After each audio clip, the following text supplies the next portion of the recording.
Hi, this is Kanesha and Margot. Welcome back to It's a Full Nest. And as one can imagine, when people work together like Kanesha and I do, invariably the conversation turns to politics. And it's a good thing that she and I have the chance to talk about politics, because I do not talk politics with my mother and father. And just recently, in the last couple of weeks, we have gotten so much mail and so much junk mail. And one little interesting tidbit is that the junk mail is now inappropriately addressed to my father and my husband. Not the same political party. I don't know what's going on here. But we thought we'd talk about politics in a multi-generational home.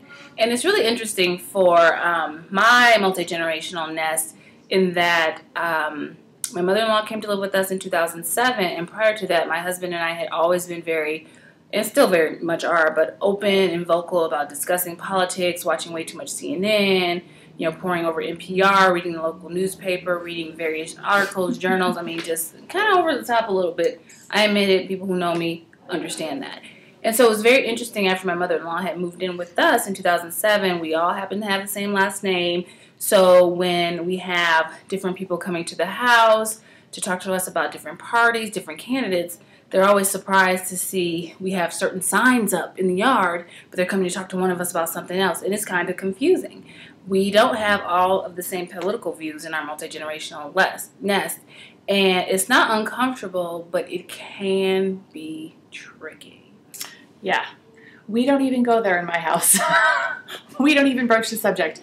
And in fact, sometimes on NPR, my husband will be listening to NPR and the kids are in the kitchen and my mom and dad are upstairs, maybe mostly my father, and the story will be about some politician and my husband will go into orbit about some facet of the story, and my father just kind of rolls his head and walks out of the room.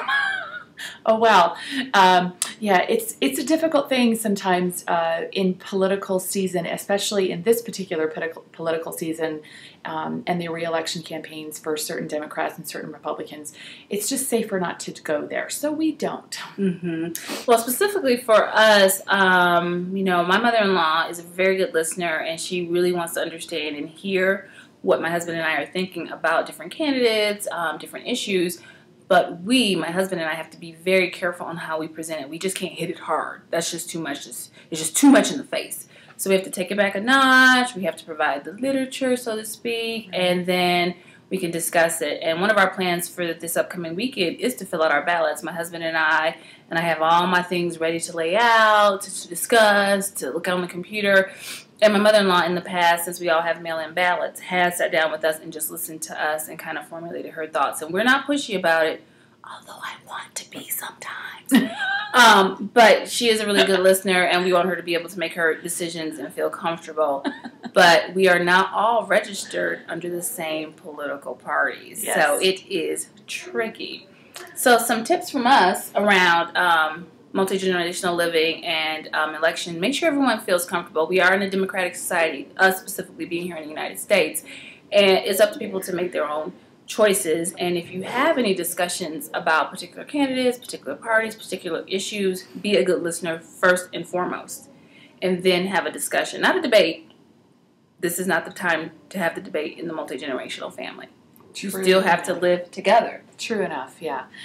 And in terms of my experiences, I would only add that there are few really touchy subjects, I think, for some people, and politics is certainly one of them. And so it might just be better left unsaid.